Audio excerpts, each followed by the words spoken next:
The following podcast is a W2M Network original production. Visit W2Mnet.com for all of our other great podcasts, plus news, reviews, articles, and opinions from the worlds of wrestling, video games, football, and entertainment. What time is it?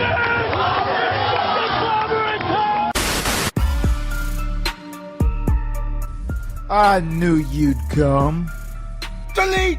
Delete! Delete! Delete! Bring Freddy Krueger's world, Elm Street. We want to see Bray Wyatt's version of the Boiler Room. My name is Dario Cueto. My relationship with the wrestlers is very special. And he's hanging out with Masquerita Sagrada in what looks like his basement. And then his mom shows up with bagel bites. It's glorious. Oh, that's awesome. We are scientifically proven to be the best tag team, and not just in NXT, not just in the WWE, but in the entire universe. Unfortunately, I'm stepping away. NXT has provided me with countless opportunities and experience that are absolutely invaluable, but I've got a lot of responsibilities within the WWE universe. Now it is my great honor to introduce to you, NXT Universe, my very close friend and my new replacement, who 1 week from Wednesday will fill in for me at the NXT announce table. One of my oldest friends in the game, Mr. Nigel McGuinness.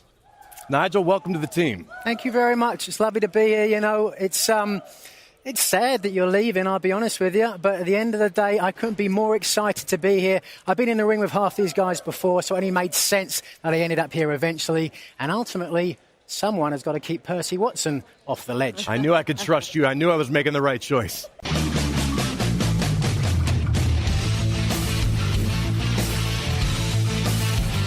Ladies and gentlemen, wrestling to the mat.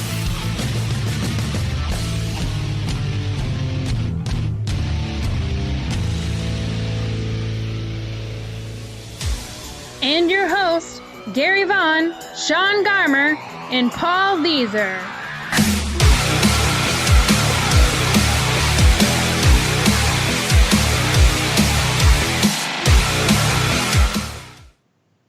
Welcome, everybody, to Wrestling to the Max, episode 232, part 2. And boy, do we have a show for you guys tonight.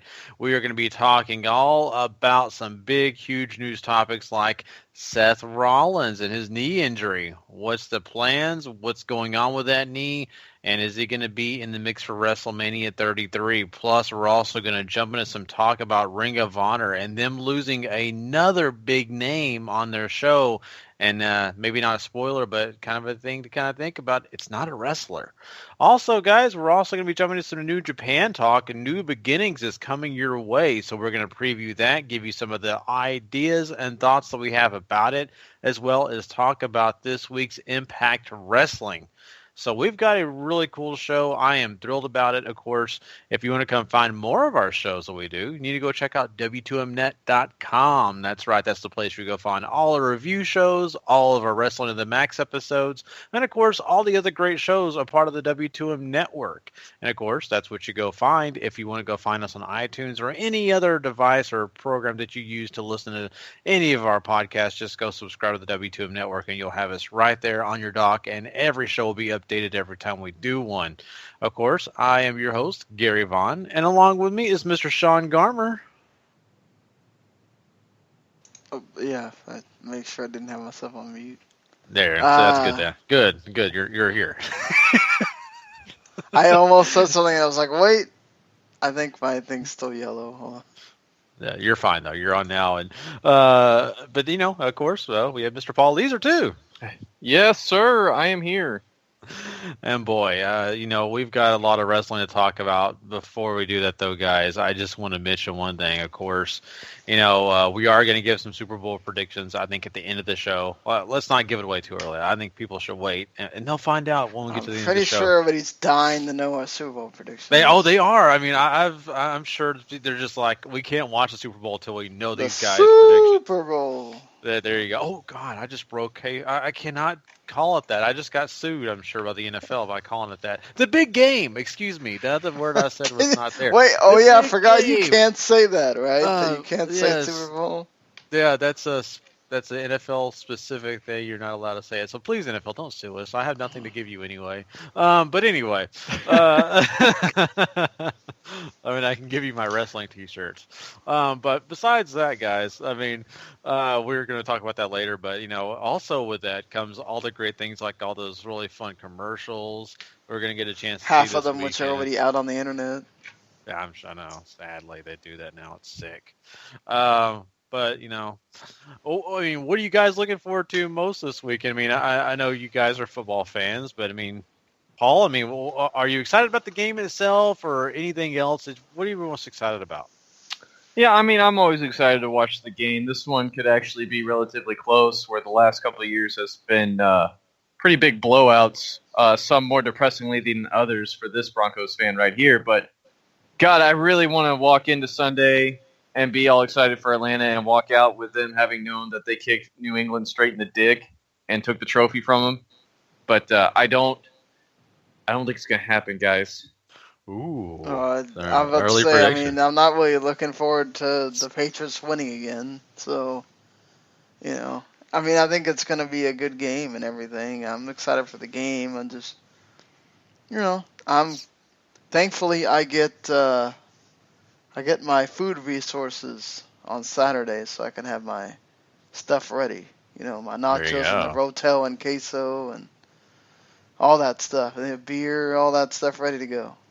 Oh, see, yeah, that's exactly another big part of it is make sure you have all those food resources like you're talking about. And I'm actually going to a buddy's house to watch the game, and I'm planning on bringing, something, that's really definitely fun, like, finger foods and things like that. I thought about bringing pizza, but we're all doing a finger food thing. But also thought about the fact that I think McDonald's has some kind of cool special in their chicken nuggets too. So I don't know, maybe I'd throw that in there too. But it's going to be a hodgepodge of good food. I know they're doing I think someone said for $10, it's like 50 chicken nuggets you get.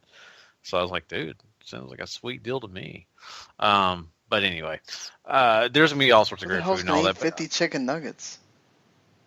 I don't know, dare me and I could probably do it. Well, Gary, when Gary's on the show next week, you already know what happened. I don't know. I think if I put my mind to it, I could take down 50 chicken nuggets. He got food poisoning from 50 chicken nuggets. I'm talking about in one sitting. I'm not talking about you eat 10 of them and then come back 5 hours later to eat 10 more. I'm talking about 50. One sitting. Yeah. There's a world-class fatty sitting on this end of the microphone over here. Hey, it's worth a try, right? You got to do it. You at least got to try once in life to just try to kill yourself. It wouldn't be surprising because, people think, oh, that skinny guy, he doesn't have quite an appetite. It surprises people sometimes. The skinny guy is the one that'll eat everything out of the whole place. Oh yeah. I know, and you're like, I'm so jealous right now. That's the way I always feel. But yeah, I mean, I could try to, do the 50 chicken nugget thing. I also, I always tell my wife, don't order me thin crust pizza because I will literally eat the entire thing. I could do it. Thin crust pizza is not anything for me at all. I'm happy to say, pushing 30, I could still put down a large pizza by myself. Yeah. You don't want to give me stuffed crust, then I'll eat the whole thing. Yeah, see? It's awesome. So, I know people this weekend will be watching that huge game and just be getting into it and just chowing down. And that's what's so fun about it. You get people around you, or you just, even if you're just, I've done plenty of Super Bowls by myself and just sat there and just enjoyed the game, the commercials. I mean, just however it works, it's always a lot of fun. The one thing that I'm a little bit nervous about is after the game, because there's an episode of 24 which is new, and it's a new version of 24, and oh my God, it is not Jack Bauer. It's not Jack Bauer. You could still watch it, Gary, and enjoy the fact that it's a show. I'm gonna try to do it, Sean. I am, but I'm just gonna. What I'm gonna do is I'm gonna put my Shinsuke Nakamura shirt on and stay strong style during the entire show. That way, just in case I want to leap out of it, I'm gonna be strong and I'm gonna stay the entire episode. So we'll see. Could be maybe. That Timeless show and just take the mothership back there to when 24 was actually good. Yeah. when David Palmer was president. Oh God, that was awesome. Anyway, enough about 24 and food talk. We'll be, like I said, we kind of gave you a little bit of an early predictions possibly for the Super Bowl, but we'll give you an actual number. By the end of the show, I think we'll all come up with a number we think is going to be the final score. I'm sorry for you international listeners that don't give a flying crap about the Super Bowl. Yeah, So, just think about this. A bunch of American people still getting fat watching TV. That's what you need to know. That's every day. Yeah, just exactly. Another day in the neighborhood, really. And Mr. Rogers don't sue us for that either. But anyway, Mr. Let's move on. Dead. Sorry. Yeah, I know. Very sue happy over here in the States. Let's move on, though. We got a lot of wrestling stuff to talk about. So we're going to jump into some quick hits. And then, of course, after that, we'll get into some more of the big shows that we need to preview and, of course, review. So it's time for wrestling news. I'm amazed that only took 10 minutes. It's time for wrestling news. Quick hits.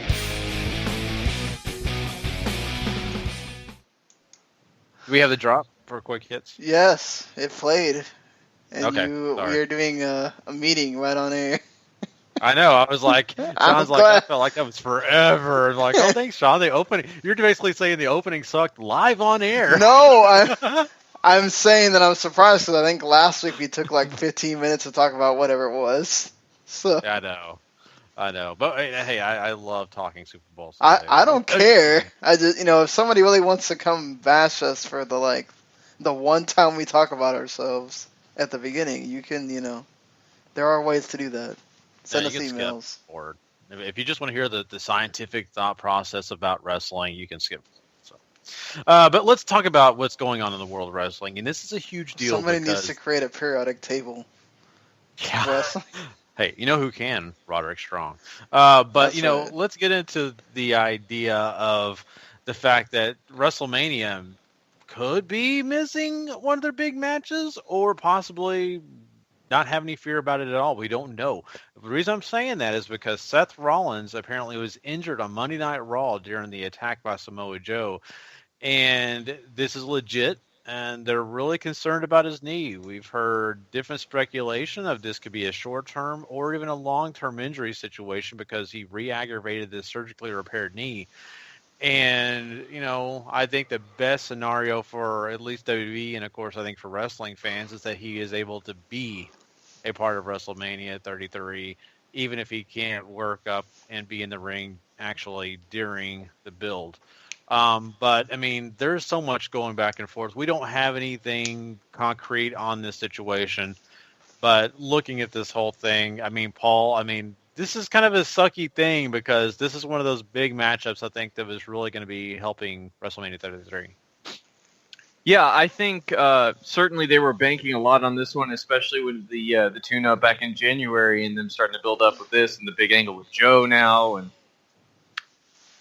whether, it's probably pretty likely he won't work Fastlane, so that probably means the match with Joe is out. So if he can work WrestleMania, it's going to be real interesting to see how they try to work all this in. Yeah, this is going to be interesting how they do this, if he's going to be cleared or not to compete. You know how they are with injuries.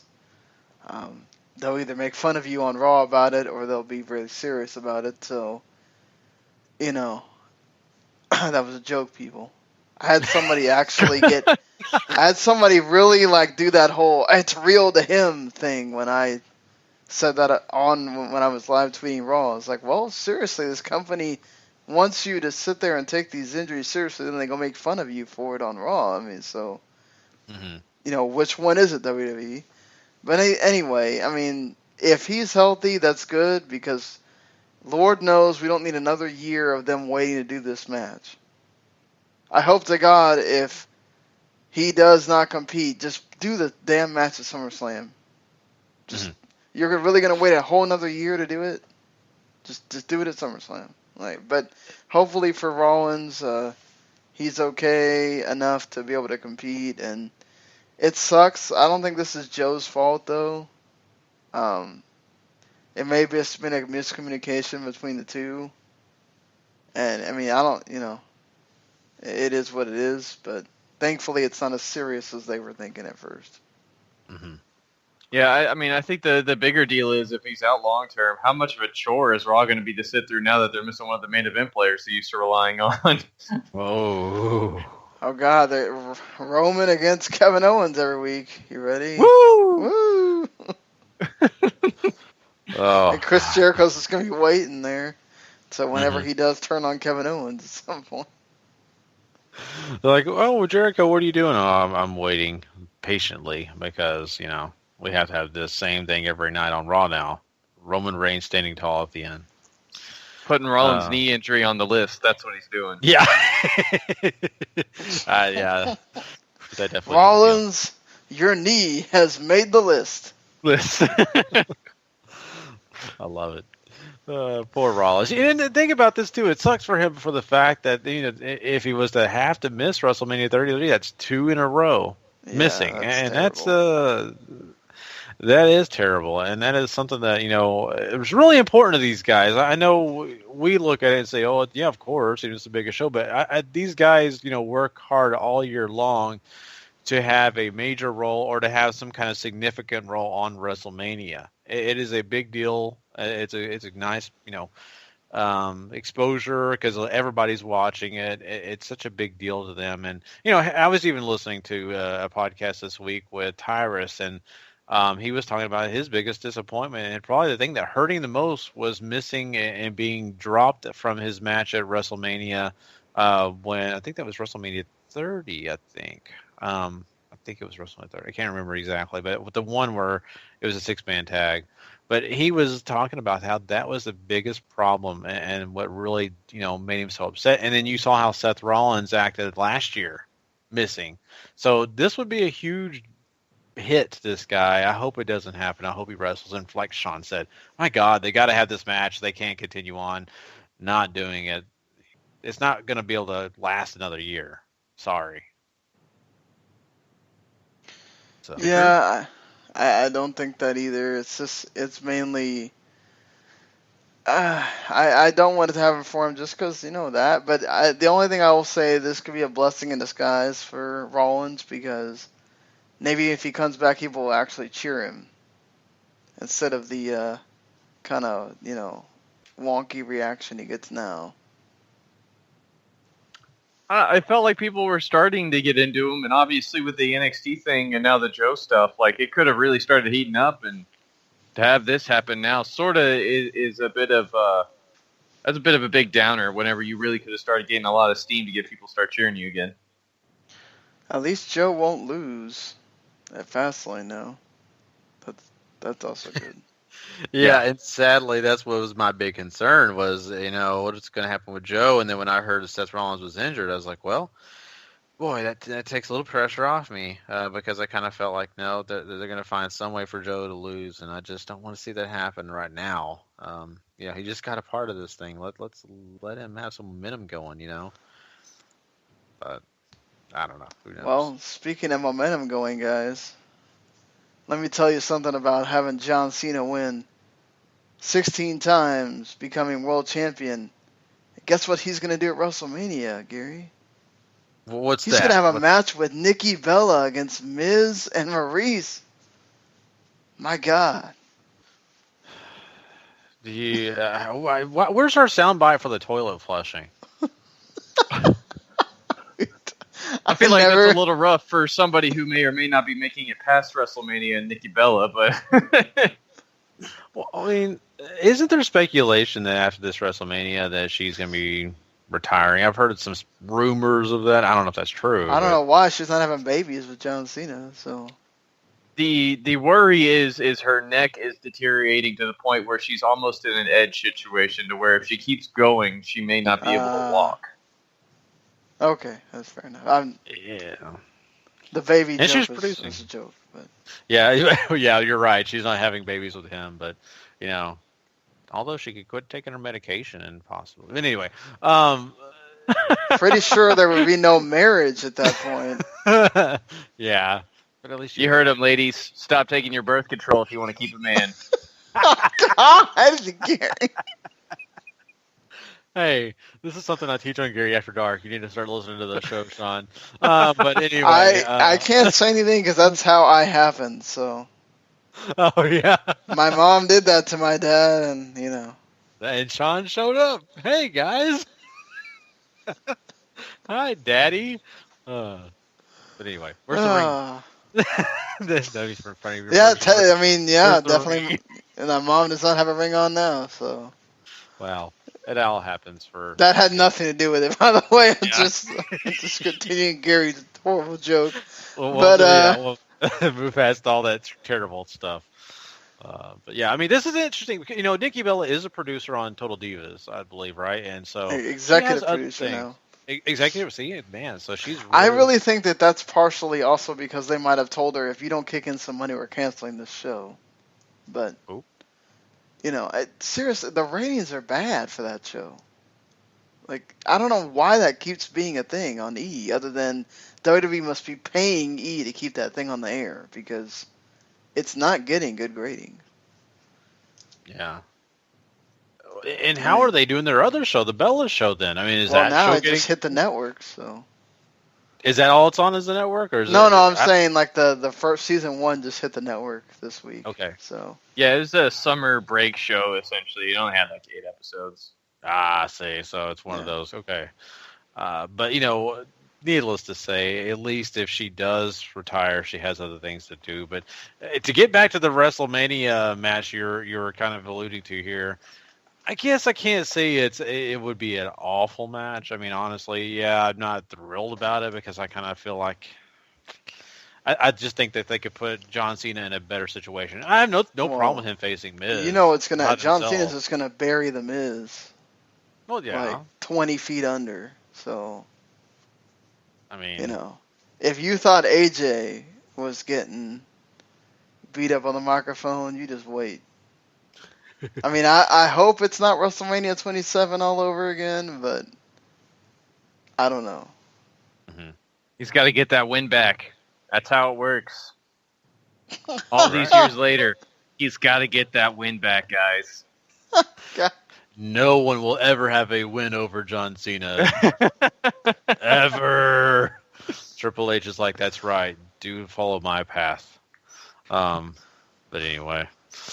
He goes, I come out of retirement just to beat people who don't even, get a chance to be on our television. He lost at WrestleMania last year. He did. John Cena lost, right? No, I'm talking Triple H lost. Triple H. Cena was hurt last year. That's right, he was hurt. I was like, why didn't I see him? But yeah, he did lose last year, but still doesn't mean anything. It was Roman Reigns. If he wouldn't have lost, his father-in-law probably would have came out there and slapped him. So, he's like, "This is my real son. Stop messing with Reigns." But anyway, the Hornswoggle comes out. Yeah, Daddy. Get out of here. I thought you went to that other company. Yeah. Oh wait, it's not even called TNA anymore. What is it? I could never leave you, Daddy. We are terrible today. Seriously. Anyway, McFoley's not doing a good job. People probably stopped listening like 5 minutes ago. No, if they stop listening, then they no sense of humor. But I don't know. There's a whole thing with John Cena and all that. We'll see. I think it's early speculation for that match, but I don't think it'd be awful. I just would not be to the impact that they would want. They really need to have bigger matches than that. That just does not scream big WrestleMania. It's the only Nikki Bella match they can have because I guess the SmackDown women are all going to be in some kind of multi-smaj thing. So. Mm-hmm. Well, I mean, if she is retiring, then the thought of her winning the title needs to go out the picture. So, I mean, right? That. No, I agree. And then, I mean, I guess on the plus side, if it means Maurice is going to stick around and start wrestling again, I'm for that. I enjoyed her last run, so. Yeah, I don't know that. I mean, even if it's a one-time thing, I think it's one of those where, Miz has been a great heel throughout this, and it's still a better situation than the one that her sister retired in, which was that, 10-person, 10-woman tag. On the pre-show. Mm-hmm. Yeah, on the pre-show. Which, this isn't going to be on the pre-show, not with John Cena. Right. Oh no. Yeah, and that's probably her best hope to be on the regular show, to be on the main part of it. So, I just hope that yeah. they don't separate or whatever, because that would suck. The last member you're gonna have is with a guy you're not with anymore. Well, that would suck. Yeah, but it happens, and at least you could look at other parts of your career, and be happy. Yeah, very true. But yeah, I mean, WrestleMania is going to shape up. We're getting, not too far away, even though it is 8 weeks or so down the line. You still, feel like it's just right around the corner. So all this build is going to be really cool and really exciting to watch. And hopefully Seth Rollins is going to be a part of it. I really, really hope so. I know, it looks kind of vague right now, but I'm really hoping that this guy gets a chance to do what he needs to do and get back. Let's talk about some other interesting things, though, guys. I mean, there's some other stuff going on in the world of wrestling that I find, kind of exciting. Lucha Underground is actually going to be heading to Netflix. Yeah, I can't believe it, but yeah, it's actually going to happen. So on February 15th, they'll be appearing, and of course, that'll be the first season for you guys who want to go check that out. But yeah, and second Sean, season. First and second season. Yeah. See, that's so cool. That's really so you get more than one. So that's awesome. But Sean, what do you think about this? It's finally happening. Well, I thought you were going to say yeah again, so we can have Eli Drake going on. In here. Yeah, but, dummy. Oh. But God, I haven't heard that in so long. I like. Sorry, Pool. No, I haven't heard that in so long, man. I miss it, so I had to say it. Go ahead, Sean. No, this is great. I mean, this has been like years in the making going on. I think definitely, and the hearing that season 3 is not going to be too far behind once after it airs. If this doesn't do it for them, I don't know what is. The problem is that, how much are they really making out of this? And is this going to translate to people watching on El Rey? Because this doesn't solve the problem of El Rey being a channel that is very niche, and a lot of times you got to pay higher prices to have it on your cable. Still not in HD. All those problems that AOA has, this doesn't solve the El Rey problem. This just gives them more viewers, which hopefully translate over to season 3, but may not. It could just be a thing where people just think, oh, there's this wrestling thing on Netflix, and then that's it. They watch it like they binge watch anything else, and It does, however, give them a backup plan. And I think that's chiefly what this is here for, because you see on so many different occasions that Netflix will pick up shows that other networks have cast off, or if they find that it has enough of a following after it's been canceled, they'll pick it up again, i.e. Young Justice or any other myriad of shows that they have on there. So, say El Rey does decide to can Lucha Underground at the end of this season or at the end of season 4. Although from a lot of the more recent stuff I keep reading, Lucha Underground is still figuring into El Rey's plans as one of their cornerstone programs, so take that for whatever it's worth. But it does give you the option of, say, it gets a lot of views on Netflix and people keep asking for more and all that stuff, and that whole audience you open up to really latches on. You could see maybe Lucha Underground exclusively on Netflix, and then you have a lot more open stuff to go with. So I think it's sort of hit or miss deal, but I think this is way more of a hit. And certainly what they're after, obviously, is what Sean was talking about. You want more viewers on Netflix to come find you in El Rey. Whether that happens or not, I don't know, but I think this does give them a solid backup plan if El Rey backs up. I'm also a little bit worried about Roldan being involved directly with Lucha Underground. That dude is cancer right now. Oof. How do you let Pentagon Jr. walk? You're an idiot. But, Mm-hmm. Yeah. I don't understand it either. But, and then they're doing WWE petty and trying to trademark his new name, too. Oh, golly. What's up with that? Really? Come on. Where's the Hurricane? I know. What's up with that? Anyway, he's on TNA. Or Impact, excuse me. Yeah, so let's go ahead. I mean, you just said something that really made me think of another, situation that's going on. And, going back into WWE territory, I want to throw out there that WB's actually contacted talents, and about maybe doing an Asian tournament and, having that they come into place. But the thing is, guys, is of course with that comes all that red tape, right? So if they sign with WB, they can't wrestle for anybody else. They can't go do all these other promotions or do some of the circuits they've been running for the Asian superstars to do a tournament. So this is, once again, it's kind of like we've talked about plenty of times.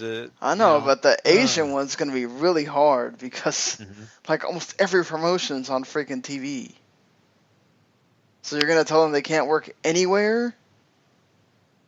They're going to have to, get real specific. Like, can you be on a samurai show that's airing, 3 months after? Or can you just not be on New Japan World and DDT Universe and whatever? I mean, you'd literally probably not be able to work anywhere. Yeah, if you sign that with is WWE. the deal. Apparently, from everything I've read, the talents that if they sign these contracts, they can't work anywhere else in the U.S., the UK, or Japan, or I guess anywhere else in Asia. So China, India, whatever else you want to throw out there. Which means they're going to have to start paying these guys more if they're going to try to attract some even mid-flight names, like maybe a Daisuke Sekimoto or however many other mid-flight guys you can think of that WWE might be interested in signing. Dragon Gate people, for example, probably be another strong way to look, but. That's a great question, and like Sean was bringing up, Japan, they do wrestling TV differently to where these indie shows, they'll sometimes have some of their bigger events show up on Samurai TV. That could present a problem, but for WWE, it sounds like you work for us, nobody else, and that's how it's going to be. And with how slow they are in the uptake of the UK stuff right now, I can't imagine there's a lot of people jumping at the bit to jump on with not a lot of infrastructure in place to really get it going. Yeah, and then I just don't see a Japanese promotion that's gonna want to just jump at WWE and want to be on the network or whatever, like ICW. And then you just said, we haven't heard any more about Progress or OTT or whoever signing deals with WWE for the network either. So, this is all a process and everything, but crazy to me that they're going after the Asian talent before going after the Mexico talent. Even though, we sort of have the same problem where, okay, if you tell them you can't work AAA or CMLL, the picks are really slim at that point. So it's, if you're basically deciding, okay, well, am I just going to not do anything and live off this whatever they're giving me salary until they book me somewhere, or are they going to let me work little US? Are they going to make me work? Let me work US Indies, or what's going on? So I don't know. This is all going to get really convoluted, and I can't. If I'm an Asian talent at this point, and mainly for one, are they going to wind up signing 10 Chinese guys because they can't get a Japanese guy that's worth anything to sign, or what are they going to do? I mean, I don't think name so much matters to them. Maybe in this case, you could just be going after guys who you think are going to turn into something, sort of like what they did with a lot of the UK guys who didn't have giant names and were just sort of like, this guy has a look, or this guy has something we like. There could be just looking at it strictly from that point of view, too, of guys who either have a lot of upside or somebody who has something they already want and is willing to build off of it and build onto other stuff. I don't know. I mean, I think UK is transferable like that because you're speaking the same language and everything. But man, I mean, you're talking about just getting some random guys from Japan or China or Hong Kong or whatever and bringing them over here, and then you're going to sign them, and then they're going to do something.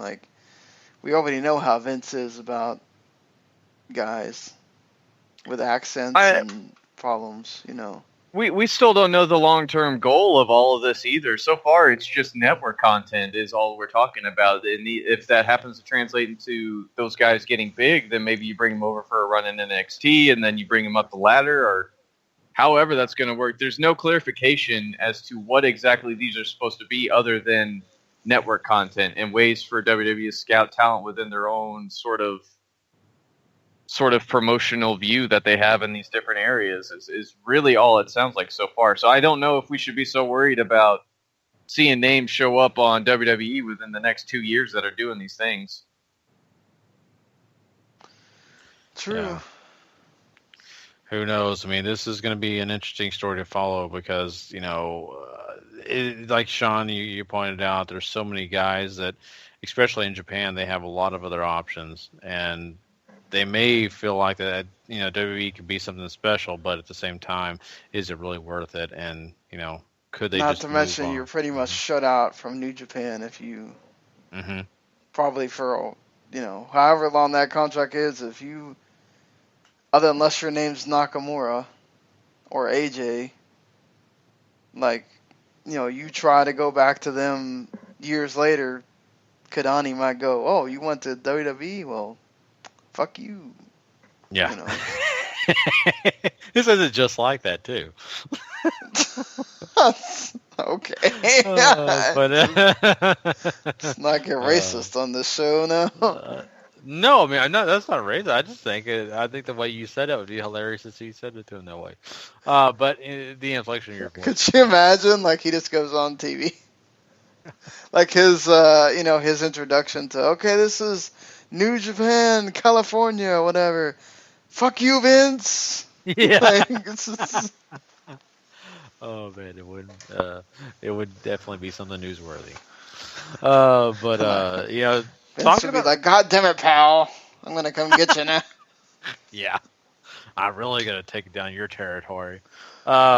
Let's talk about something else that's kind of interesting. We're talking about returns. Let's talk about Finn Balor. We haven't talked about him in a long time for good reason. And that's, he's been still recovering from his shoulder injury and trying to make his way back to the wrestling ring. And we're getting word that he could be back as late February. And also speculation that, he'll be involved somehow, some way at WrestleMania 33. So this is something I think we were all kind of curious about, waiting for. Heck, a lot of people thought that he was going to be at the Rumble. But, we're hearing this news now. How do you feel about it? I mean, I think it's great to hear that he'll at least be around for Mania in some form or fashion, whether he's cleared to go or not. Seemingly secondary. WWE wants him on that stage at some point, and that means that they have big plans for this guy at some point in the future. And it's good to know that this horrific injury that he took didn't sideline anything of what they had planned for him. Yeah, I mean, I'm glad that he's coming back, and he can go for that Universal title or whatever whenever Goldberg or Brock or whoever the hell's gonna win that title wins it. I don't think that it's out of the realm that, I know Brock has to get his win back, so that's why I'm saying it's out of that realm, but I don't think it's totally out of the realm Goldberg re-signs either. So, I don't know that that's a done deal too, and could Balor be the guy that beats a Brock or a Goldberg or something and gets that rub? That could be really interesting. Because, he has to be going back for that title that he held for, like, not even 24 hours and already had to give it back. Mm-hmm. Very true. I'm just looking forward to seeing the guy, and whatever he does, I'm sure will be, exciting, and people will be just thrilled to see him back in action. But I do hope it's good. I do hope it's a direction that makes a lot of sense. But, once again, we're just going to be happy that he's in the ring again. Let's talk about one last thing, and this is very, very interesting to me, and it's part of a Ring of Honor that I really felt like would never leave, and that is Kevin Kelly. Yeah, that's right. He is leaving Ring of Honor. This is a little bit of a shock to me. I did not see this coming. We've seen guys like Nigel McGuinness, Steve Corino take off and join WWE. Kevin Kelly's left, and we don't actually know where he's going. Well, I mean, saying that, I mean, Paul, I mean, we watch Ring of Honor every week, and he's just the voice of Ring of Honor. This is going to be a lot of adjustment to get used to without him there. Not only is he the voice, he was recently doing stuff in the front office for him too, and helping Delirious book out the shows and a whole bunch of other stuff. And now he's turned in his resignation, and I think the stuff he did on this last weekend was it for him. And now he's gone. So people are wondering who's going to do the commentary. I would assume they would fall back on Ian Riccaboni, who does the Women of Honor stuff. As to where he went or what's going to happen, I've seen a lot of fan speculation thinking New Japan offered him a full-time deal to come work for them exclusively, and he took it. So who knows? I mean, that would be interesting to have him and Cyrus doing all the shows. I mean, I think that's a great way to get New Japan World up there for English speakers. You'd have no excuse because every show, other than if they just didn't have commentary, period, is going to have English commentary. And I think this is a great thing for Kevin Kelly, and if he's doing it, I mean, I don't think this is great for ROH because he was so instrumental in helping ROH kind of get to where they are, especially since the guy that is now with New Japan, the Johnson fella, I can't remember his name. I think it's Travis Johnson, or that's sort of been that guy that's been spearheading the stuff with California, leaving, and then Kevin Kelly taking his spot. I think I don't see how this is good for ROH, but sometimes you got to part ways.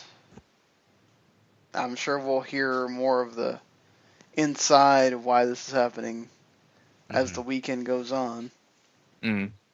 Yeah, I really do want to know, and if the speculation of New Japan, is the truth, it does make sense. But I mean, anywhere else, it boggles the mind, and maybe there's some inner turmoil going on, or maybe this was just a Kevin Kelly thing where he kind of felt like he had other options that were better for his future. I don't know. But this is kind of a shock once again. This is a guy that, I mean, he just, was a staple of not only just the announcing team, but he was just a staple of Ring of Honor in general. So this is going to be a Ring of Honor going into the future where we're going to see a lot of new faces, hear a lot of new voices, and it's going to take some adjustment. And I'm hoping it's in a good direction. Hopefully this doesn't decline what Ring of Honor is trying to do. I don't think at all he's going back to WWE. I wouldn't see the point. Yeah. He doesn't talk well of them still, so I wouldn't think he would go back either. Yeah, and even if Michael Cole's retiring, they have people there that they obviously are high on, and it would not be Kevin Kelly. Mm-hmm. Exactly, and we just saw, and Sean, I want to give you the opportunity since we're talking about announcers. In NXT, we talked about the fact that Corey Graves is no longer going to be a part of that announce team. Him and Tom Phillips are no longer going to be together. Now he's going to be fully a Raw guy doing his job there. And Nigel McGuinness will actually be taking his place for the time being in NXT. How do you feel about that whole thing? I was never really the biggest Nigel fan in ROH. I kind of made that known every time I had to hear him. He was fine I liked him with Michael Cole's the UK tournament.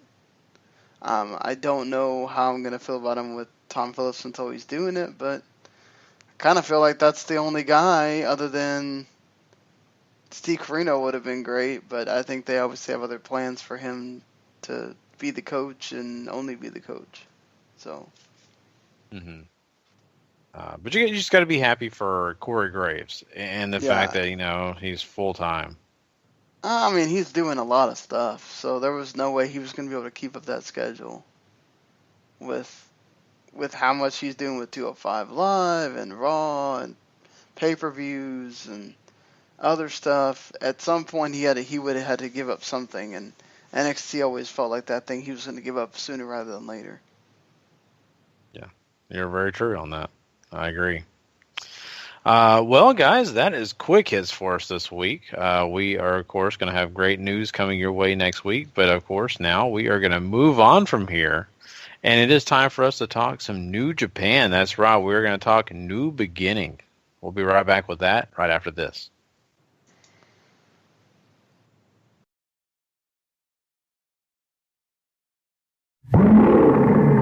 King of Sport. New Japan Pro Wrestling.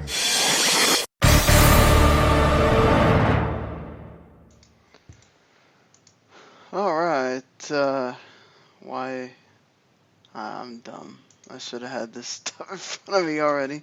I gave up all the matches and then I don't remember some of them at this point, but there's also one that they haven't really actually redone yet because Mr. Finley is injured. But so we start off with your Mr. Young Lion of choice here, Hawaii Kawato and Kushida against the Suzuki Gun team, which is your like D team Suzuki Gun, El Desperado and Yoshinobu Kanemaru. Young Lion on the team, that means he's losing.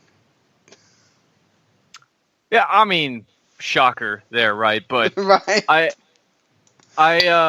The thing that really interests me most about these New Beginning undercards is that we're getting a much fuller Young Lion scene back in after all the send-offs and callbacks and promotions on your own card without having people going off on excursion and everything. So Kawato, Hanare, and Oka here, we're starting to see a lot more of them. That's good. I'm looking forward to see how Kawato works in this, especially with Kushida, who I'm sure is going to, carry a lot of this, and Desperado and Kanemaru ain't exactly chopped liver here. So obviously Suzuki Gun here gets a strong win to get them started on this show, and I'm just really looking forward to watching these Young Lions grow all over again.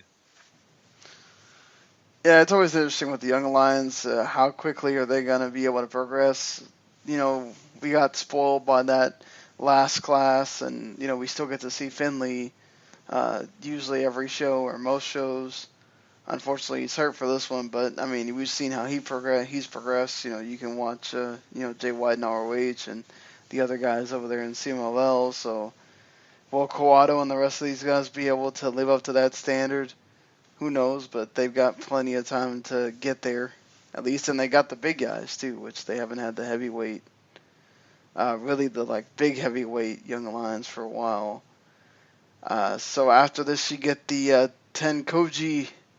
Hiroshi Tenzan and Satoshi Kojima and Yuji Nagata, which this may get cut to where it's only Tenkoji against Hanare and Yoshitatsu. But yeah, again, Young Lion on the other side with what are they calling Yoshitatsu now? It's some ridiculous name. I swear, on commentary they call him some dumb name that's it's almost got to be a rib on him. It's that's what it is. World famous Yoshitatsu. Oh boy. I have been very impressed with Hanare since we start seeing him more in the tag league and especially here in the beginnings of January. Oka is a guy that New Japan front office is super high on and thinks going to carry him very far into the future, so much so that Nagata has been exclusively training with him, and that's the reason why you've been seeing more matches between those two. And, I mean, that's a lot of pressure on somebody who is not very far along yet, but I mean, you got the right guys training you, and you're in a great promotion right now, so hopefully they can turn something out of them. But obviously, it's the New Japan dads getting the win here. But interesting to keep an eye on those Young Lions, especially Hanare. He's been great. Yeah, I agree. I've really liked Hanare, the way he is. He gets fired up about things, and he's a big guy, but he moves really well, and he's been getting better as time goes on here. Yoshitatsu is what he is with his, Triple H ripoff. And then you You get Tenkoji, who they're solid, and they're going to get their win here, but should be, hopefully, something good. Yeah. So after this, you do get a six-man tag that we know is happening. Chaos team of Gedo, Jado, and Will Ospreay against Jushin Thunder Liger, Katsuyori Shibata, and Tiger Mask for with Gedo and Jado being on the other side. One of them's taking a pin, probably Jado. Shibata probably pinned him. These guys usually work hard, especially Shibata. He's going to have the energy going against Ospreay. So hopefully we get some of that. Yeah, I'm trying to remember who I picked, because I know this was the match I had. Oh, okay, I picked the old man.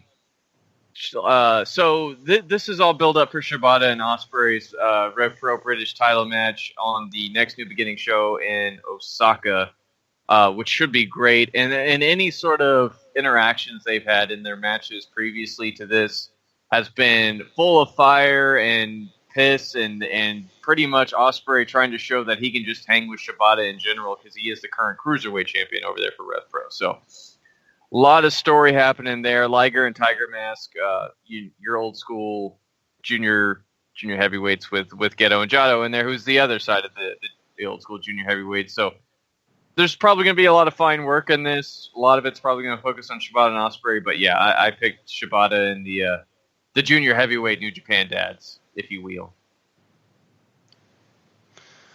For sure. So after this, we finally get into you can call this something. Lazuka against Yoshihashi. Who's going to be restraining Lazuka from going crazy on Yoshihashi?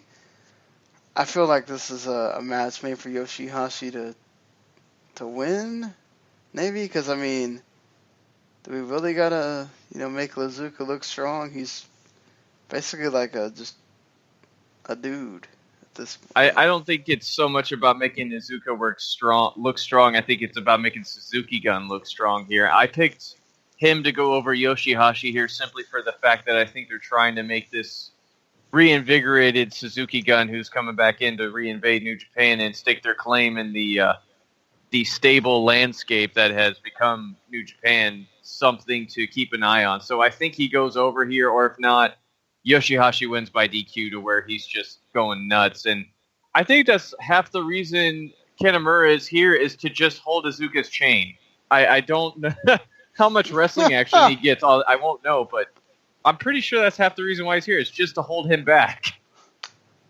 Yeah, if it's not him, it's Desperado or whatever. Or Taka, yeah, somebody's doing it. Somebody who should not be holding this giant psychopath back. Just let him go crazy. Go crazy, Azuka. So you get a 10-man tag, which this should be really fun because we've got so many different folks in here. You got Dragon Lee, Hiroshi Tanahashi, Manabu Nakanishi, Michael Elgin, and Ryusuke Taguchi. Against Los Ingobernables de Japón, Bushi Evil, Hiromu Takahashi, Sanada, and Tetsuya Naito. LIJ as a team, they're going to win here. I think that's pretty fair game to say, but we should have some wonderful interactions with some big matches happening on the next show, and especially with Naito and Elgin. And let's see what Dragon Lee and Hiromu getting to renew that rivalry. Are Bushi, Evil, and Sonata re-challenging for the openweight 6-man titles on the next show too? Yes, that Tanahashi I think so. So you have all that working for you. The Tanahashi and Friends group, that the unofficial group, obviously it's just anybody who pairs up with Tanahashi at this point, usually works out pretty well. But there's no reason for LIJ to lose here. So they will definitely get the win. It'll be some random ass pairing that gets the fall, but this will be fun. The LIJ big matches are always really entertaining. They know how to work together very well, and I just, they're hot for a reason, and they're going to show it to you. Yeah, I agree. They're always, they had a string of matches with Chaos, different Chaos teams that was like always great stuff. You would assume with all these, you got two. Everybody's got something going on here because even Bushi, Evil, and Sonata lost tag titles and then won them back. So you get you're gonna get that stuff plus the other singles match interactions here. So it's gonna be good. Going into your first of 4 title matches, IWGP Junior Heavyweight Tag Team titles. Roppongi Vice of Chaos defending against Suzuki Guns, Taichi and Taka Michinoku. Will Suzuki Gun be winning indeed? I picked them to win here. I think the troubles with Beretta and Romero are not over. We've seen the Twitter interactions, if that's anything to go off of, which usually it isn't. But I'd like to think in this case it is, especially when they've teased it so much. I think it'd be kind of neat to see them explode at this point and let both Rocky and Beretta see what they can do singles-wise. But I think this also plays into wanting to make Suzuki Gun look strong again, too. So I think Taichi and Taka walk out with those belts. I kind of have to agree. I think you had them win at Wrestle Kingdom, and again, I'd like to say that they do this a lot with Wrestle Kingdom stuff. They'll have them win there, and they don't necessarily make it past the next pay-per-view. This seems like one of those likely things where Suzuki Gun's coming in, they're going to win some titles, and they'll start here with this match. Suzuki Gun wins. You hope it's something good, though. It's been a while since I've seen Taka. I'm not very, much looking forward to watching Taichi do anything. But I don't think anybody is. Rocky is great, and Beretta's, been a nice. This whole thing with him has been good. So you hope you get something interesting at least. Mm-hmm. Then you get this could be, a show stealer. Certainly. Yeah. Your never open weight title match. Hiroki Goto against Juice Robinson. Still amazed that Juice Robinson is getting a title match. And I gotta say, Goto's probably going to win, but this could be one of those matches where Juice is going to give his everything, and he might get something a heck out of a loss here. That's what you want to watch for, is to see just how competitive Juice is going to be, how great he's going to be. He's somebody who's really stepped up in the wake of all the injuries New Japan took last year, and they looked to their young lions like Juice and David Finlay to sort of step up into some bigger roles, and they absolutely did. And this is sort of a reward in that fact, but also sort of harkens back to what the Never Openweight title was originally supposed to be about, was supposed to be about new guys getting chances and spotlights. And the Never Openweight title has morphed into a tough guy championship pretty much. So seeing him trying to fit into that role as well is going to be interesting. But yeah, Goto to win. And what would probably be something closer than you want to see for Goto. But I think they're all in on this story with Goto right now to see if they can make him into that main event star. Yeah, certainly. This is going to be what do they do with these guys? How much is Juice going to get? How long is this match going to go? Goto coming out and winning and continue to be champion and being a fighting champ, I think would be a great thing for him here, having a bunch of title defenses and really getting to continue the legacy that Shibata got to get going with that title again. Would be great, I think, for him. So hopefully that continues, and I just really want to see Juice do some great stuff here. After that, we have our 3-way for the IWGP Tag Team titles. I guess this is Ghetto's new favorite thing. We're going to have multiple person matches for the tag titles, for the heavyweights now. And they're going to do this twice in a row because you're having a tag title match again on the next show. Mm-hmm. So you have Killer Elite Squad, Hanma Makabe, and of course your champions Ishii and Yano. Do they pull the double? Does Killer Elite Squad win them back again? I think Killer Elite Squad wins them on the Osaka show. I picked Chaos to retain here because I simply refuse to pick against my boy Tomohiro Ishii.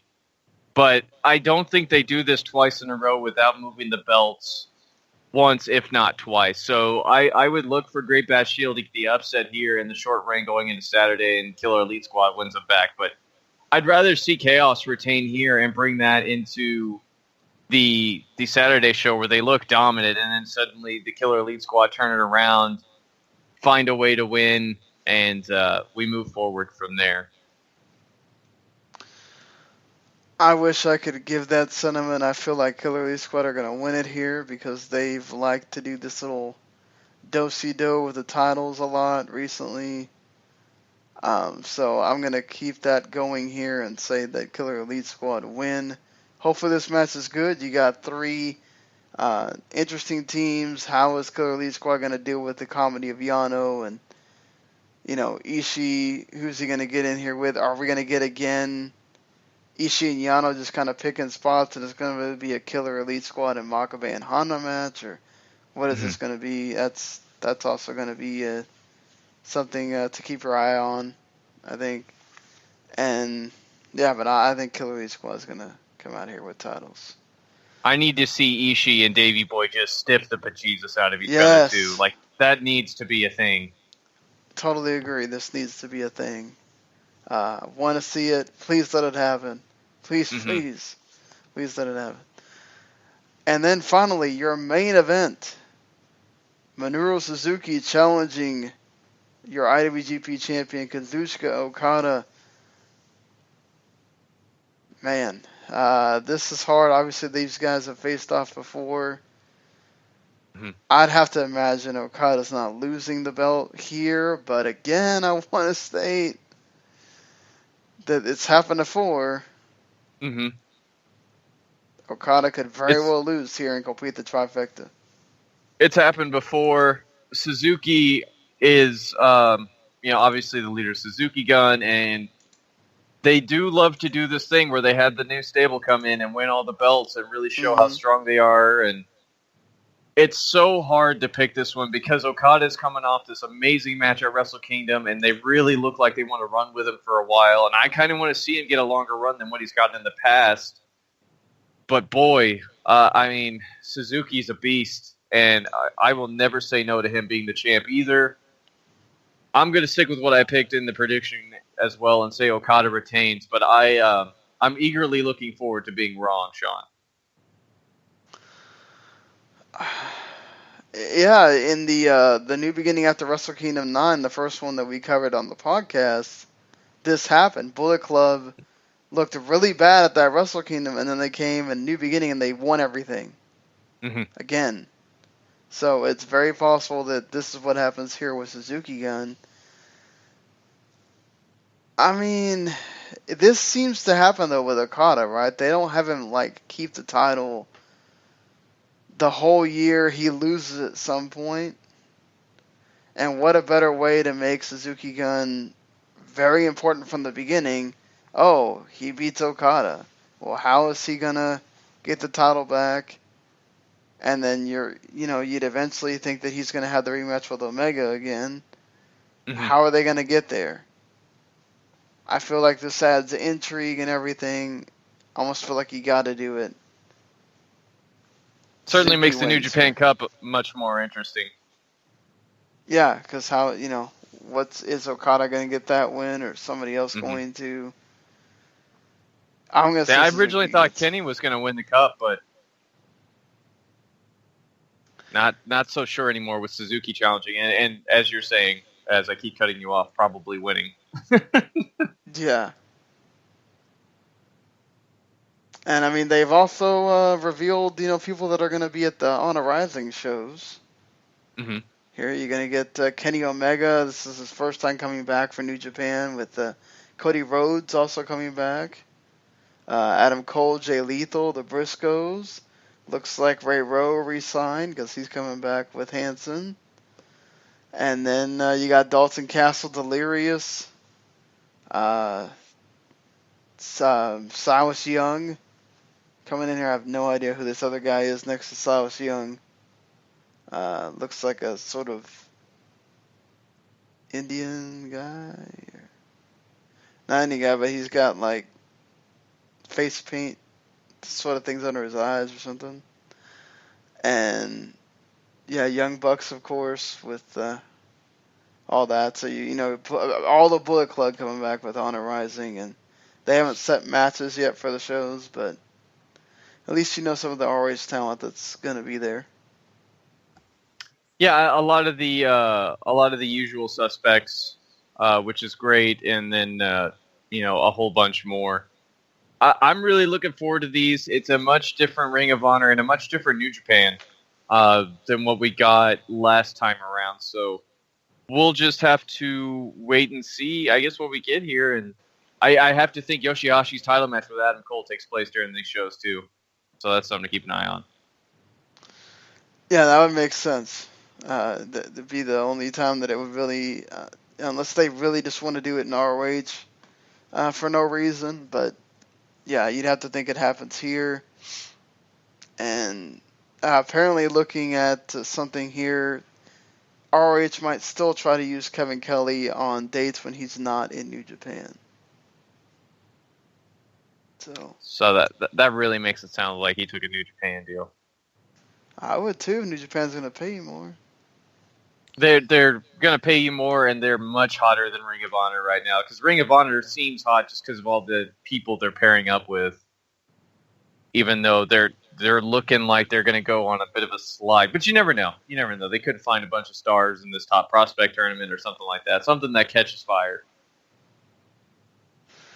Yeah, you never know. Hopefully for ROH, it's not a downhill thing for them. So let's keep things positive, and that's going to do it for the New Beginning in Sapporo. As next on, we'll preview on the next week. We'll be previewing that next New Beginning show. Awesome. So we're looking forward to that next week. But now we'll get a double whammy weekend with the second New Beginning show and then Elimination Chamber the day after. Oh man, woof, man. Wrestling's got to stop running us into the ground, boys. Yeah. They need to give us a little bit of a break here and there. Come on. But anyway, well, guys, we do have another big show we are going to review. That is Impact Wrestling from this week. So I also let's want go to ahead. make a point that it's apparently snowing really badly where they're on their way to Sapporo, too. They're just like big New Japan bus, and it's like covered in snow everywhere they're driving. Oh boy, yeah, that's not. Oof. So. They even had some of that. Looks like Makabe is wrestling someone out in the snow too. Probably some young boy. So see Makabe doing that. Like, let's just get on the snow and wrestle one. So, all right, guys. Well, let's move on. We got to go talk about some Impact Wrestling. So let's go ahead and do that now. Let's do that. TNA Impact Wrestling. I swear I changed that thing and it still stopped. Alright, whatever. Impact Wrestling, you just don't want to work. Yeah. Well, win some, lose some, right? Yeah, there you go. Right, yeah. Right. So we open the show. The Hardy Boys show up, the Broken Hardys, if you will, claiming their spotlight. Brother Nero has himself a world title match with Lashley, but first they have to talk about their premonition that the Seven Deities bequeathed to them, that they must become the greatest tag team in all of time and space. They have done a good job of this so far. They won the Maryland Championship Wrestling Tag Team titles this past weekend. They also won the Omega Tag Team titles, which I guess, when you own the promotion, you can do that. But there you go. They name off some teams. They're, of course, facing the Young Bucks for Supercard of Honor in April, April 1st, which I would love to go to. And if you get to go, you can color me jealous for you. But as they're looking for more teams, that's where they set up this match with Jeff Hardy and Lashley. Lashley, of course, is ready to murder at the drop of a hat, and off they go. And boy, do they have themselves a great match here. Lashley retains. Jeff indulges his spot monkey tendencies a little much, crashes and burns. Lashley kills him with a spear. Called it a day. Yeah, this match was actually kind of fun to watch. I mean, overall, I mean, I think that these two guys did a good job. And, I kind of came into this thinking that it wasn't going to be, Brother Nero, Jeff, whatever, winning this because of the fact that, Bobby Lashley had just got that belt. And I just don't know if it was going to be really that productive if, Jeff did have it. But, I mean, I think it was, a great way to start, at least match-wise. The actual fun thing was, you were talking about the promos, Paul. I like the fact that they also did kind of say, they're going to get, gold, and that they've, will be talking to the Bucks of Youth, and the Day of New, and of course, even the family Wyatt. So I think it's kind of funny that they're throwing those names out there, but that's probably not going to work out exactly that way. But, this is a pretty good way to start the show. I think people get excited to see the Hardys.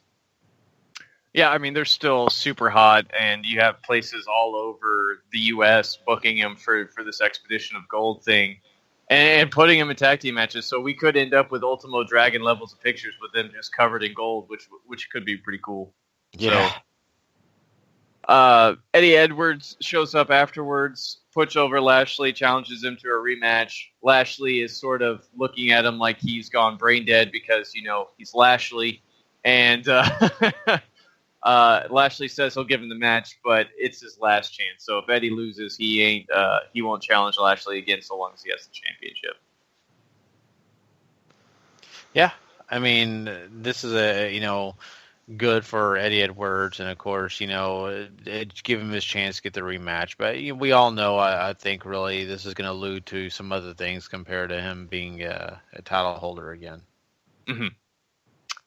So let's talk about this craziness that they do with Spud and Aaron Rex, where the first thing you get to see Aaron Rex getting his makeup done and Spud yelling at people about the schedule and everything. And then they show up later in the show with Robbie E sort of running down how stupid they look, and they're going to have a match next week. And is this working for you at all, Gary? It's not doing anything for me yet. Nothing at all. I mean, I try to enjoy it. I try to like it. I'm forcefully feeding myself this, and it's still not very... They're forcefully feeding you this, and you're not taking it. It's fine. They're forcefully doing it, and I'm like, but I love Sandow, so I'm going to eat it. Give it all to me, and then I'm realizing what they're giving me is not chocolate pudding. It's something What are you else. supposed to get out of this, though? Like, okay, so we see him putting on makeup, all this stuff. Is that supposed to be funny? Like, what is it supposed to be exactly? Like, I left out the segment where Spud drives Aaron Rex to the building in this special golf cart that they have decked out to fit the gimmick and everything, and it has a carpet that he folds out for Aaron Rex and everything, and it feels like they're trying to build this aura of big air superstar around him without him really having earned it yet. So it feels really forced. Mm-hmm. It's just not all that. It's just not working. I don't know how to say it any other way. I love Rockstar Spud. He's really not the problem in this. I just don't think this is a very good gimmick for, Aaron Rex. I don't know if Aaron Rex can't work the gimmick, because I still think pretty highly of him as far as ability to work and pull off a gimmick. I just don't think they're doing much with him. Like, he's just showing up, and guys are making fun of him, and then they fight, and then he moves on to the next guy who makes fun of him, and it's not really building anything. Mm-hmm. Yeah. I don't know. This guy is the same guy we saw on WWE television wearing purple and pink tights. It's not like that. This is anything new. Seeing pink with him or associated with him, or just the way he's acting is a little bit more, feminine or whatever. But at the end of looking at this, I still am not that impressed. Yeah, sure, he's trying and he's doing fine, but they've got to find something else, unless they have something that's really going to have some substance. Like you said, Paul, none of this has substance. Yeah. And that's the biggest problem, I think, is there's not a lot going for it. So either tune it up or can it or go with something else. Well, I mean, and then if you go way overboard, people are going to start getting into this is getting too much. Mm-hmm. You know. I don't know if you can say that in the home promotion of the Broken Hardys. No, but I'm talking about, like, there's that line that you can't cross because it's going to offend someone. The whole, now they're making fun of, like, now he's, like, gay and they're making fun of it or whatever, the Josh Matthews terrible announcing. That's what I'm talking about here. Like, you can either go that really far away or I don't know. It's just, this is weird. Yeah, very weird. Mm-hmm. Let's talk about something I guess that's a little bit more cut and dry, and that's the Death Count Council. They're cashing in their challenge briefcases. They cut a little bit of a promo saying that they run the place and whatever, and they're challenging the Decay to a Falls Count Anywhere match. It's a handicap match, first of all, 3-on-2. They do end up winning. This is kind of bleh for me. Yeah, here's the thing, and this is my problem, is we kind of talked just a second ago about Aaron Rex and how it's just not exactly working the right way, and they've kind of did Isn't a few this also different two things. heel teams against each other? Yeah. I think the Decay ride the fence at this point. Well, and what I'm about to say here kind of makes you talk about DCC too, as well, because they come into this and they're joking around. They're not the normal creepy, guys. They're just kind of, no, they're kidding around. They're acting like they're a bunch of frat boys a little bit, joking around, and they kind of go out there and fight in a different manner. And I think to myself, man, what are they having a crisis of identity? I mean, what's going on here? I really want to know. So I don't know that either team really is just purely a heel or they're purely anything. This, match was fine. You get the weapons. It's always entertaining to see people fall on, thumbtacks and, fall on barbed wire boards and all that stuff. It is, entertaining. But outside of this, I just didn't care.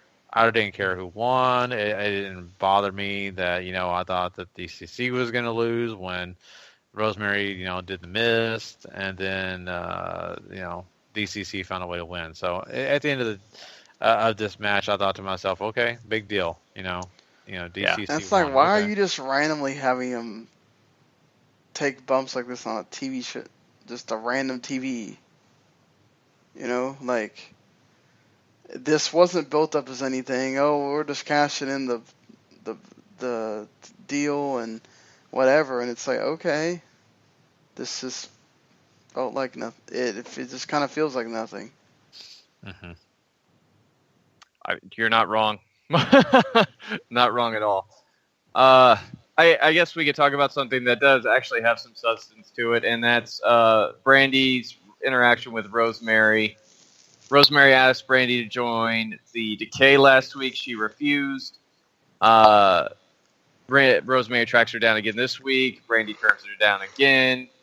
Rosemary says that, your next decision may be your last, and Rosemary is continually great in this role. Brandy continues to show that she's being given a lot for somebody who's still very, very green.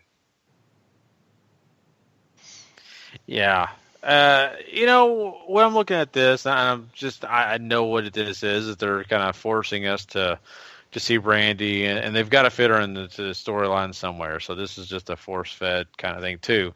And I'm okay with it to an extent. I mean, I get it. Rosemary sees that, Brandy's husband's her brother-in-law is Goldust, and, she may look at him as a creepy guy. Maybe she thinks that Brandy's family, can have the same thing. I don't know. I'm just kidding about that. But I just trying to make sense of why she wants Brandy. Why does she want her? What about her exudes decay. I don't see that. I don't get that. But so I just wish I understood more about what Brother. You get turned into being part of decay when you're in it. Yeah, right? but what else about her really? I don't know. I get the point. She's Cody's wife, so you've got to do something important with her. But outside of this, I wish they had a better story plot or something. I just sort of wish they kept Brandy in the mix over with what's going on with Allie and all that. Even though that's going to be bad, it's certainly something that fits the character more. Uh-huh. And I'm sort of with you on this. They aren't, it's decay, so you're not going to get straight answers, but you're not overly clear on why they're doing this to Brandy, other than to just seemingly mess with her. And if that's all they're after, that's fine. But I just sort of wish that was what was coming out, Mm-hmm. So a little bit later, we get Brooke taking on Sienna. Sienna does go over as we continue to make Maria's grouping here look strong. I'm still not big on Sienna. It seems silly to have Brooke already take the loss whenever you felt like you were building up for something, and I don't know. This it seemed a little bit counterproductive here. Yeah, I mean, you just get Brooke back, and then you're already having her lose, and Sienna's really just kind of been in the background of this whole story of really what's going on with Maria. So I just kind of felt like this was thrown together just to have it. Mm-hmm. To be honest with you, there was nothing else that really screamed this is important or this is what this is going to lead to next or anything. No, it was just there. So who knows what they're thinking on that. I think that the segment we got with Maria and I'm already blanking on his name, but Braxton Sutter, yeah. I think that was more important in that match. Yeah, I mean, Maria does get involved here. I should have mentioned that. So, I mean, they're working Brooke into all of that, but I don't know. The match and everything like that is sort of bleh. And then later on, Mike and Maria, they do run into Braxton. They talk about his date with Laurel. Maria tells him pretty much that he is going to propose to Laurel or they're going to do terrible, terrible things to Allie. Oh, no. Not Allie. We like Allie.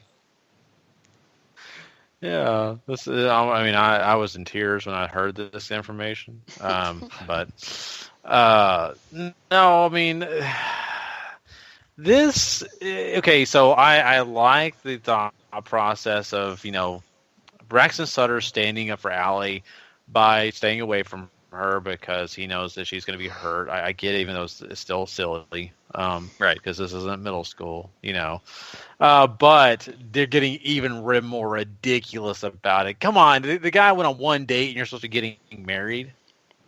For God's sakes! I mean, this is. I don't know. I guess they're speeding it along. I mean, is there something I don't know? Is Michael Bennett leaving TNA in a couple of weeks, and so they got to get this thing done, quick? I don't know. It just to me, they're rushing it. I mean, this is the fastest thing I've ever heard of. This is like a shotgun wedding situation. So, I mean, there was all that talk a while ago that Maria might be leaving wrestling, so they could be trying to hotshot it. Maybe that's it. But this just. For storyline to move this fast is kind of stupid, but if that is the case or some secret reason why, I would understand that. I mean, it's not been going fast. This has been going for a while. I mean, this whole thing with Maria and... I'm talking about the getting engaged to Laurel. The unrealistic part of one date and then engaged is what he's going for. Well, I think, but Maria's crazy enough that, I could totally see that going on in her head that we need to make sure no way can he get back with Allie or whatever, do anything to hurt Allie. Mm-hmm. Yeah. Or to train her. And we still don't even know what's going on. I mean, what's the worst that they can do to Allie? I mean, really, what is she going to do? Fire her? Okay, well, big deal. Impact can hire her. Things like that. That is right, so that Braxton Sutter can't be around her. Mm-hmm. I mean, they do have the numbers game, so they could beat her up so bad that obviously she won't, be around anymore or something like that too. There's things they could do here. That's true. I get you on the hot shotting. It does feel a little forced, but at the same time, it does work. It has been going for a while. We're almost at that point where Allie needs to come in and start kicking some ass. I think that's just where we're at. Mm-hmm. Yeah, exactly. If you're gonna hot shot anything, do the matches. Let's not do the storyline so quick. Right. So Drew Galloway comes out next. He's going to make the Impact Grand Championship mean more than the world title. He's plays himself up as this white knight, and that every day is going to be a big fight for him, and he's going to leave an open contract for people who want to challenge him. So Moose comes out and sort of says, "Hey man, you sort of kicked me in the balls to win the belt, and you did it on purpose. So all this talking you're doing is just a bunch of nothing." And he calls Galloway out. Galloway tells him to calm down. Moose, you had your shot. It's time for somebody else to have a shot, and it's this guy who he brings out, Rob Risen, who has been on NXT before and is playing the same role of development talent as he gets squashed in like 2 minutes. And Galloway's pretty much playing up that he's a dick, and he's great at it. Totally love these segments when the heel just decides to, oh, this is my opponent, some jobber. Mm-hmm. Mm-hmm. Yeah, but I mean, that's the way they do things sometimes, and Galloway, it kind of makes sense, But I do appreciate you do have Moose coming out and approaching Galloway the way he did, and just kind of letting him know that he wants him, and he's going to do anything he can to beat him up. But I just wonder where they're going to go from here and how long they're going to make them make Moose chase for that title. Yeah, I mean, Galloway's contract's coming up sooner rather than later, too, so we're going to figure out what they're going to do about that as well. Yeah. After that, you have Shane Helms and Trevor Lee show up. Lee challenges DJZ for a shot at the X Division Championship. Helms wants it to be a ladder match after they attack him, and it's whatever. Lee ends up beating DJZ for the X Division Championship. I still don't think anybody cares, but the match is over Lee. It's fine. You knew when, the whole, oh, look, here comes Zima Ion, he is, not Zima, what am I thinking?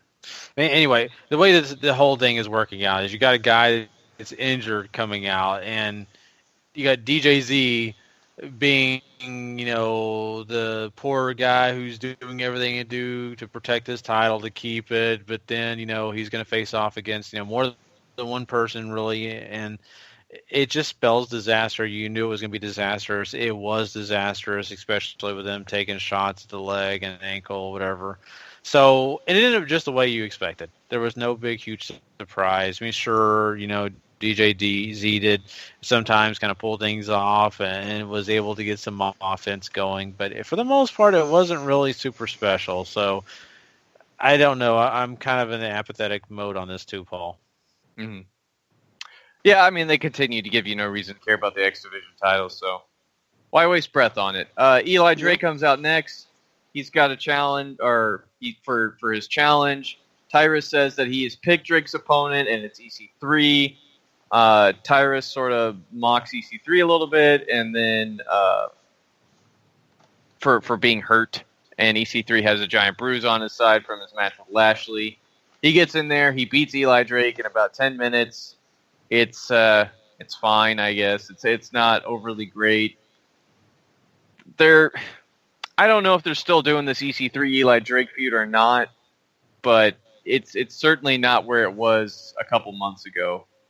And then after the match, EC3 gets beat down by Drake and Tyrus, and the DCC show up and beat down EC3 some more, and then they beat up Drake and Tyrus, and then it's just it's chaos pretty much to end, and we don't know why the DCC is doing this, but I guess it's whatever at this point for Impact Wrestling.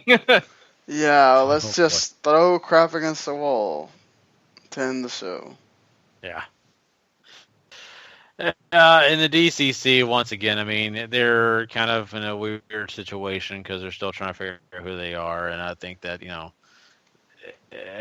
at this juncture, the question if people really care what's going on with them, I don't know. Maybe people do.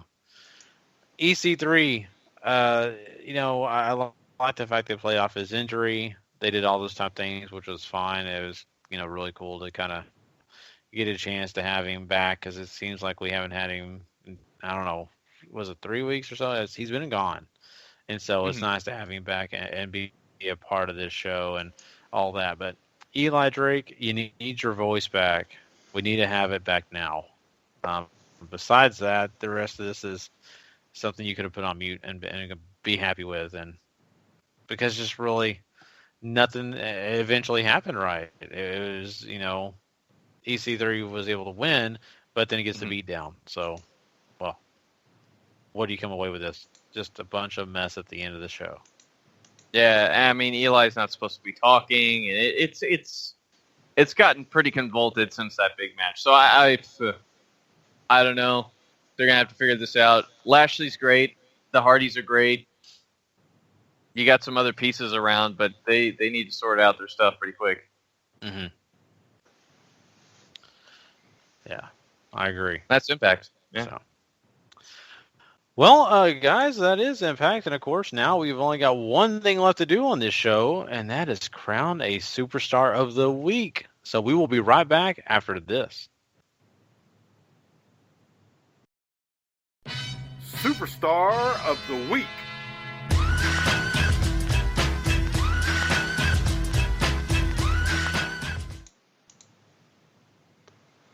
Alrighty. Well, let's do this thing.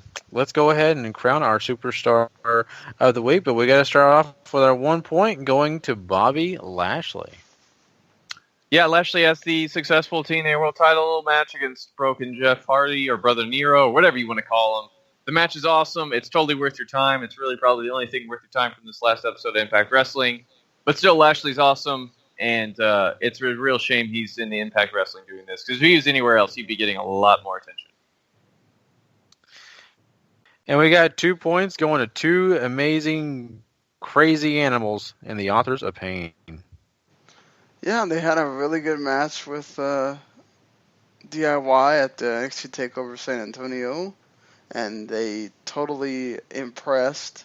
Authors of Pain did, after many thought, oh, this would be just one of those okay, whatever matches, but they definitely held their own, and they won those tag titles. And then, guys, we got 3 points going over to Bobby Roode.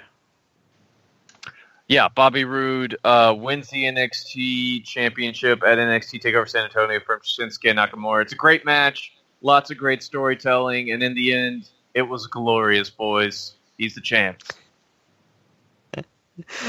I love that. 4 points are heading over to another really awesome match, and that's for Kevin Owens. Yeah, Kevin Owens and Roman Reigns had one hell of a great match there, just going through tables everywhere, just beating each other with stuff. Just absolutely loved this match, and Kevin Owens able to retain his title, too. That leaves us with 5 points to give, and of course, someone who needs to be crowned Superstar of the Week, and that person is John Cena. Yeah, John Cena beats AJ Styles in this incredible match at the Royal Rumble. Ties Ric Flair's record for the most world titles. I don't know if there's enough words to do justice to that match, and congratulations, John Cena, too, on the record. For sure. So there you go. Congratulations for sure, John Cena. And there you go. He is our Superstar of the Week. Now, we do also have a few other accomplishment awards we need to give out. And that is, of course, for our Superstar of the Month. The guy that we chose was Okada for this month. Yeah, pretty much a log jam at the top for who took away the most points for January, which is how we do this. Basically what happens, Kazuchika Okada had that match with Omega. It may have been the greatest match in wrestling history, depending on your viewpoint, because we had a long conversation about even whether it was or not and how viewpoints mattered. So Okada gets the Duke here. Yeah, and we had lots of different options for this category. Basically, every went week several was different ways. different, so everybody was jammed at 5 points, and we just basically had to pick one. It wasn't like the points picked it for us like normal. Yeah, exactly. And you know what really did pick it was our match of the month, and that was, of course, Okada facing off against Kenny Omega. So that was really what sold us on the Superstar of the Month, and of course, Match of the Month is almost a given, right? You Paul, you just pointed it out. Maybe the best match of this year.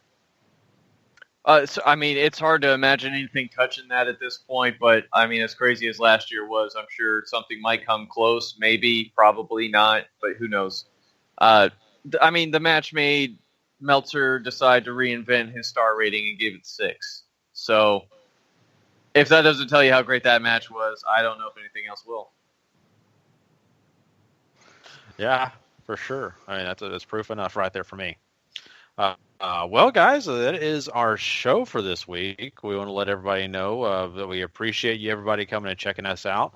Also, don't forget the W2M Net. That is the place. W2mnet.com, actually, is the place where you go find all our shows. If you want to find our review shows, of course, our regular episodes of this show, Wrestling to the Max, you need to make sure you go to the website and check it out. Also, don't forget, if you just, maybe have a friend or someone who listens to podcasts, go tell them to come check out the W2M Network. If they go subscribe, they can get all our great content and, of course, a lot more that you're not going to want to miss. So, of course, that also leads me to asking Sean, is there anything you want to give people an idea of anything special going on this week?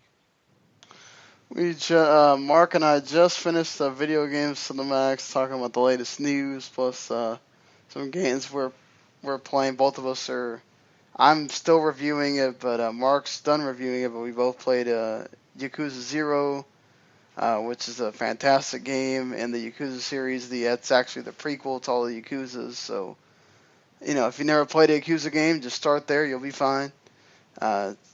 And, we also got the second episode of Soccer to the Max is coming out tomorrow, with the second friendly. The U.S. men are playing Jamaica. And we'll have some nice, cool news that Lifetime, the Lifetime channel is getting into sports, as they are going to air the NWSL Women's Soccer League for 3 years. So that's something we're going to talk about too. And there's also, I'm sure, Running Wild will be doing their podcast. Wrestling Unwrapped did their special on the Royal Rumble, and they're still debating on whether they're going to do Halftime Heat this weekend or not, I guess. And, the Football 5 will have their Super Bowl show, and our football podcast will have our Super Bowl show as well. So, getting ready for that Super Bowl, getting ready for the weekend, and everything else. Yeah, you don't want to miss Football to the Max. We're going to have a lot of fun talking that, and of course probably some other stuff going on in the world of the NFL. So it's for sure shows to go check out. And as we head out of this show, really quickly, we promised them we're going to give them to you really quick. What is your guys' actual score of this weekend? Let's just go ahead and throw it out there. What you think is going to be the actual score? Jesus, 31-28 Patriots. Oh, it is a close game for you. I'll go 34-31 Patriots. Okay. And I am going to go ahead and throw out a crazy number, but it'll be 27-26 Falcons. So, but yeah, that'll be a interesting game. Hope everybody enjoys it. Of course, we will be back next week, so we'll be looking forward to seeing all of you. So, for myself, for Sean, and for Paul, if you're not living life to the max, not living life at all. You know it. Please. Later. Mm.